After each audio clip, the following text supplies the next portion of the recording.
Anda kembali bersama kami di jelang Pilpres pengundian nomor urut Capres dan Cawapres 2019 dan kita akan mencoba menghubungi rekan kami Wahyudi Ritonga yang saat ini berada di KPU untuk melaporkan situasi saat ini di sana.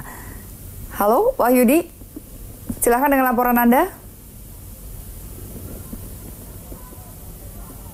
Ya, baik, terima kasih rekan Lulu dan juga para narasumber serta pemirsa di rumah dimanapun Anda berada, bahwa saat ini telah berkumpul seluruh pendukung dari kedua pasangan calon presiden dan wakil presiden 2019, yang mana pasangan Jokowi Maruf Amin dan juga pasangan Prabowo Sandiaga Uno.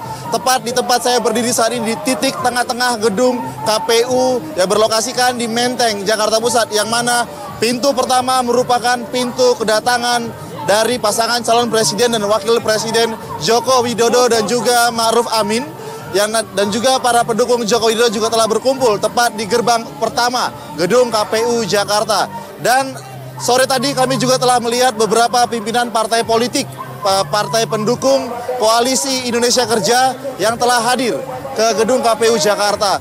Dan juga dari gerbang kedua itu merupakan gerbang tepat menyambut kedatangan dari pasangan presiden dan juga calon presiden wakil presiden Prabowo Sandiaga Uno yang tadinya sudah datang, yaitu Prabowo Subianto beserta para petinggi partai koalisi pendukung Prabowo Subianto dan juga Sandiaga Uno. Dan di depan, tepat di depan gerbang gedung KPU Jakarta terus dilakukannya aksi-aksi dari para pendukung, merupakan aksi dukungan berupa orasi, berikan hiel-hiel, yang mana di gerbang pertama, tepat di gerbang pintu masuk, pasangan Jokowi Maruf menyuarakan hiel-hiel Jokowi 2 periode dan terus menyuarakan Jokowi lagi dan juga Jokowi lagi. Sedangkan di depan gerbang kedua, tepat di gerbang pintu masuk, pasangan Prabowo Sandiaga Uno terus menyuarakan para pendukungnya, yaitu 2019 ganti presiden, dan juga para pendukung juga melihat adanya semarak yang luar biasa di depan gedung KPU ini. Selain itu, tadi kami juga sempat mendengar beberapa ungkapan dari beberapa petinggi partai politik, seperti dari Sekjen Partai Demokrat menyatakan bahwa hari ini Ketua Umum Partai Demokrat Susilo Bambang Yudhoyono dinyatakan tidak hadir ke gedung KPU karena berhalangan hadir. Begitu juga informasi yang kami dapatkan terkait Ketua Umum PDI Perjuangan Megawati Soekarno Putri yang kami belum dapatkan. Apakah nantinya Ketua Umum PDI Perjuangan juga akan hadir di gedung KPU Jakarta yang berlokasikan di Menteng ini. Tak hanya itu saja, informasi yang dapat kami sampaikan di sini bahwa terdapat ratusan personil kepolisian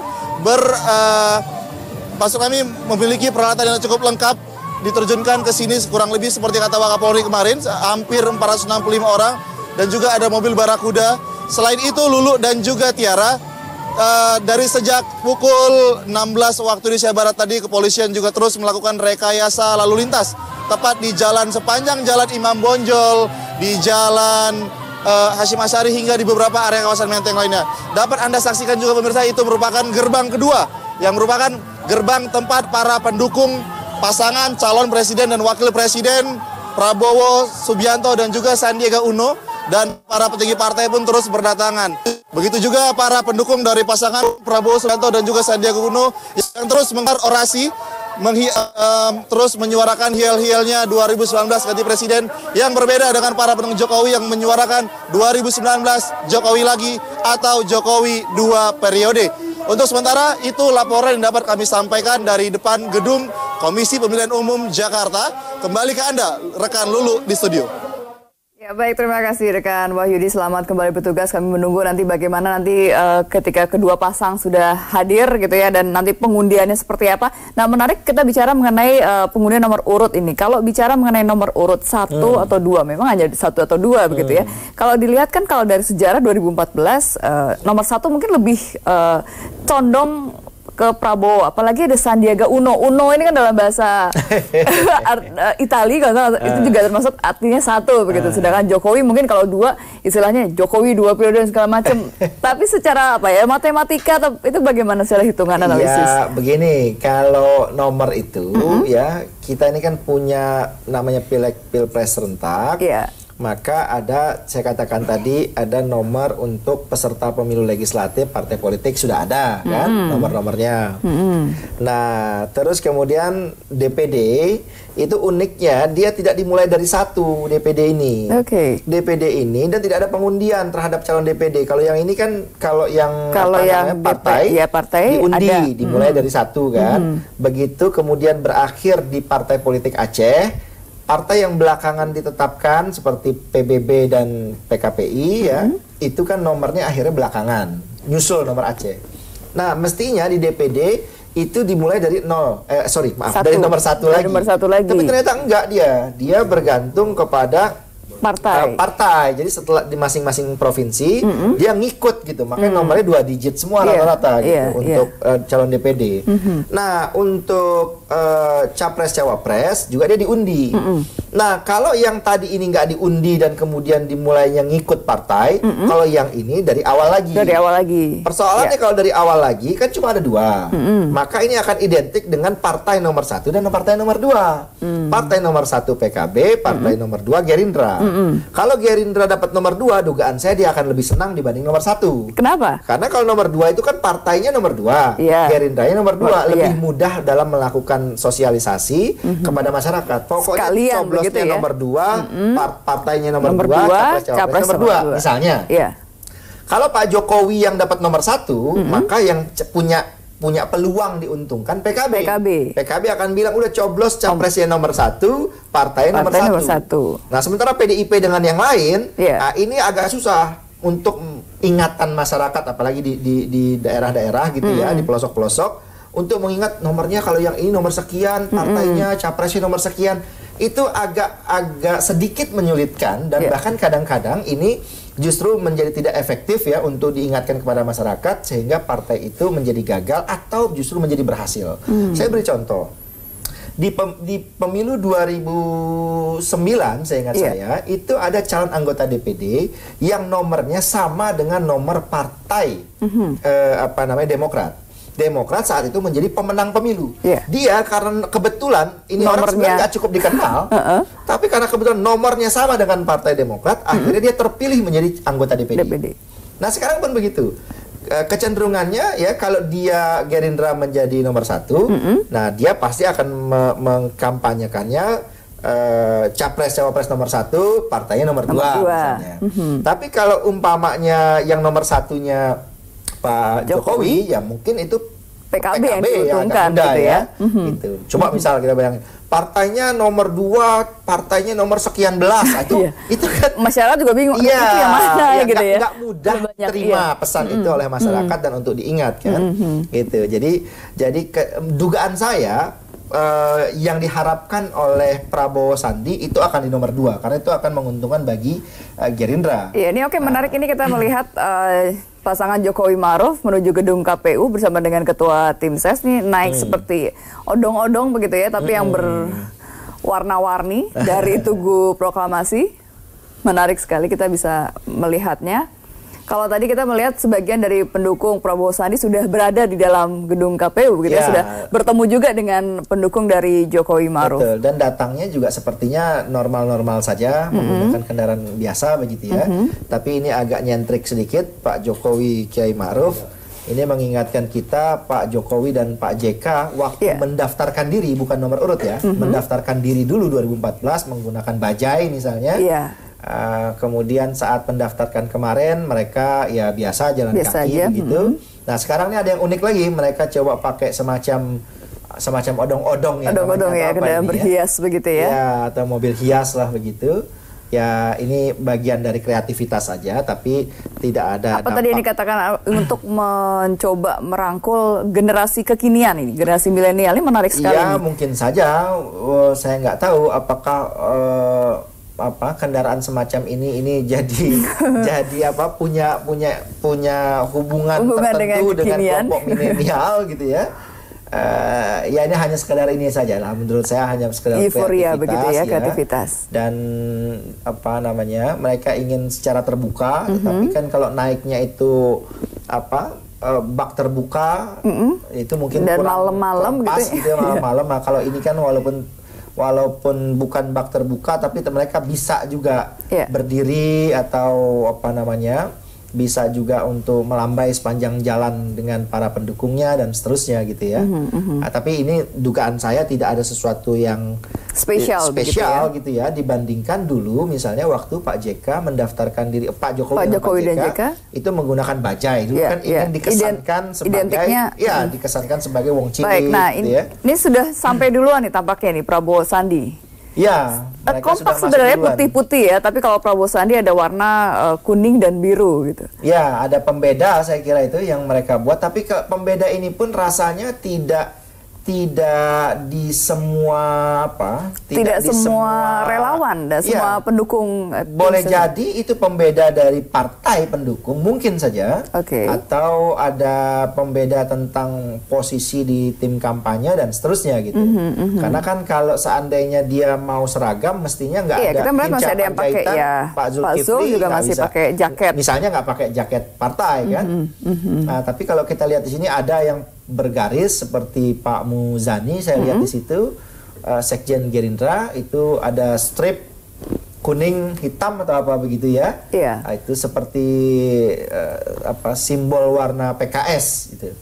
Tapi artinya mungkin ada kesepakatan warna dasar putih, tapi silahkan tambahkan misalnya untuk atribut. Saya kira begitu, tapi ternyata kan kalau kita lihat ternyata banyak ada juga yang pakai baju partai masing-masing kan. Hanafi tapi Rais, kita lihat ada jaket dengan tulisan Prabowo Sandi. Bahkan Roma Irama masih pakai partai idaman yang nggak lolos kan. Tapi mereka bergabung ke Partai Amanat Nasional gitu. Nah, jadi nggak ada sesuatu yang spesifik saya kira di sini. Tapi nuansa putih-putih yang hampir sama diusung oleh kedua capres-cawapres ini ada makna tertentu nggak? Ya, saya bukan ahli di bidang itu, tetapi bisa saja ini kan memang lebih netral lah begitu ya warna ini ya. Mungkin untuk menunjukkan citra bersih dan sebagainya bisa saja gitu. Tapi saya tidak mau dalam membahasnya karena saya bukan expert di bidang itu. Karena kalau kita lihat sebetulnya yang lebih menarik itu adalah bukan kesamaan di antara dua pasangan, tapi masing-masing pasangan apakah mereka punya keseragaman dengan para pendukungnya? Ternyata tidak, gitu kan? Misalnya dulu Jokowi Ahok di Jakarta kan kotak-kotak, misalnya gitu kan? Semua dari atas sampai ke bawah, mau Gerindra yang mendukung semua kotak-kotak umpamanya begitu kan? Kalau ini kan tidak, Pak Jokowi Ma'ruf putih, tapi pengusungnya dari P3 pakai baju hijau kan, ada yang batik pula gitu kan? Dan seterusnya gitu. Jadi tidak ada sesuatu yang khusus dan mungkin ini hanya malam ini, nanti pelan-pelan karena waktunya cukup panjang ya, ini akan pelan-pelan dari masing-masing tim kampanye saya kira akan membuat standarisasi gitu ya, untuk bisa memudahkan. Nah, kita akan menunggu nih detik pertemuan antara kedua pasang calon karena tadi Jokowi Ma'ruf sudah tiba di gedung KPU. Ya, karena mereka nanti walaupun mungkin duduknya akan terpisah, tapi akan ada sesi bertemu bersalaman dan kemudian berfoto bersama ya. Nah, itu yang mungkin sebetulnya agak ditunggu-tunggu juga gitu. Boleh jadi juga dugaan saya diberi semacam kesempatan menyampaikan pidato ya, pidato singkat menyapa begitu ya, menyapa para pendukung. Mungkin saja karena dulu waktu pendaftaran kan juga begitu, tidak ada ketentuannya tetapi kemudian diberi ruang masing-masing. Ini kita melihat Sandi sendiri menggunakan kemeja biru muda gitu. Sedangkan Pak Prabowo menggunakan putih. Iya, Sandi kalau Sandi agak konsisten dia sejak dia ditetapkan selalu menggunakan oleh partai pengusungnya sampai dengan hari ini itu mereka masih menggunakan warna biru itu ya. Nah, yang menyimbolkan bahwa ini antara putih dan biru gitu, antara PAN, Demokrat dan Gerindra gitu. Mencoba menyelaraskan antar koalisi. Sepertinya begitu. Nah, di sini yang kalau kita lihat ada komisioner KPU itu ya, ada Ilham Saputra itu yang bersiap di depan. Nah, mungkin nanti setelah nomor urutnya, pembagian nomor urut baru mungkin ada pidatonya itu ya, mungkin gitu. Saya kira tapi itu bagus kalau seandainya diberi ruang agar masing-masing capres-cawapres juga mengingatkan kepada masyarakat sejak jauh-jauh hari untuk menghindari konflik, gesekan dan sebagainya begitu ya, untuk betul-betul konsisten dan komit pada kesepakatan kampanye damai gitu. Iya, karena tanggal 23 September kampanye yang temanya adalah kampanye damai begitu antara kedua pasangan capres dan cawapres. Jadi memang bagus sekali kalau langsung dari calon presiden wakil presidennya masing-masing yang langsung menyampaikan kepada masyarakat gitu, supaya masyarakat juga diarahkan gitu ya, tidak dibiarkan untuk ribut liar gitu ya. Apalagi kita tahu di media sosial dan seterusnya gitu. Nah, hal-hal semacam ini saya kira juga perlu ada sentuhan dari capres cawapres dari masing-masing pendukung gitu ya,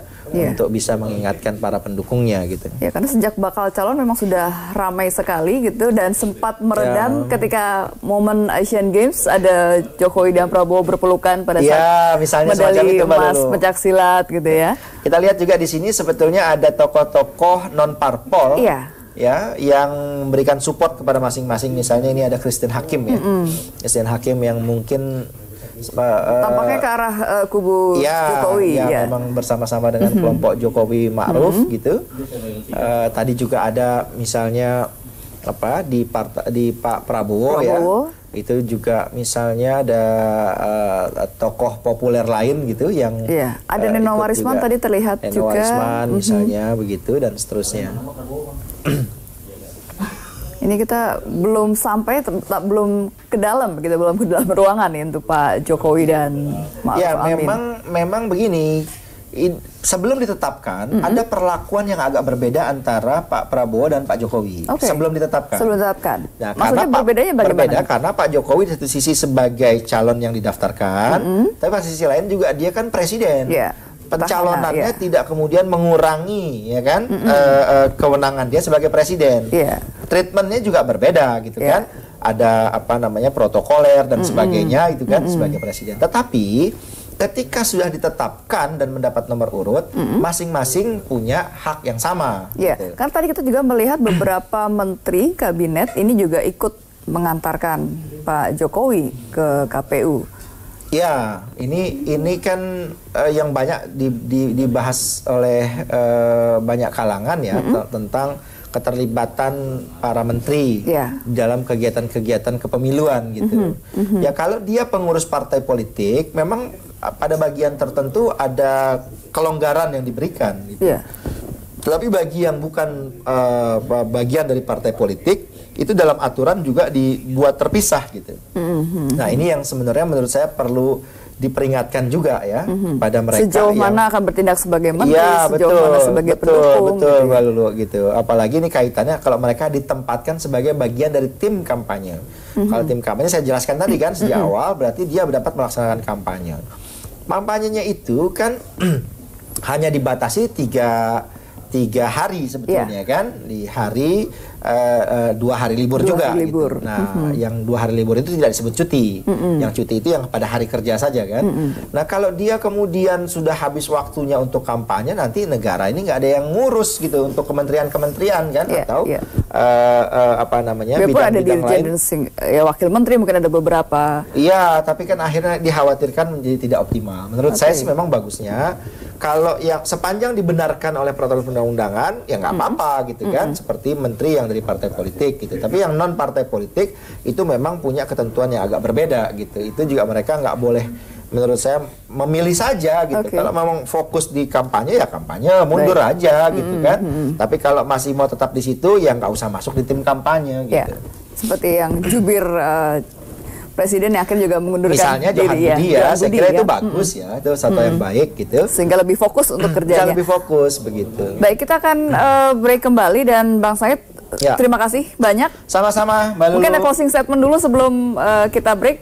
Iya, kalau dinamika Pilpres ini. Iya, kalau saya sih satu saja lah. Pokoknya kita berharap Pilpres 2019 kita ini nggak seperti 2014 gitu ya, di mana kadang-kadang kita juga menjadi musuh dengan sesama, bukan hanya teman, begitu, bersama keluarga gitu ya. Hal semacam ini tidak boleh lagi terjadi, dan kita berharap pihak-pihak yang mampu untuk bisa menciptakan suasana damai gitu ya, itu selalu muncul di permukaan untuk selalu mengingatkan masyarakat, dan khususnya para elit yang sering kali ya itu justru mengompor-ngompori gitu. Nah, ini yang kita nggak harap. Harus dari atasnya ya, baik. Terima kasih Bang Said, dan jelang Pilpres 2019 akan kembali usai pariwara. Tetaplah bersama kami.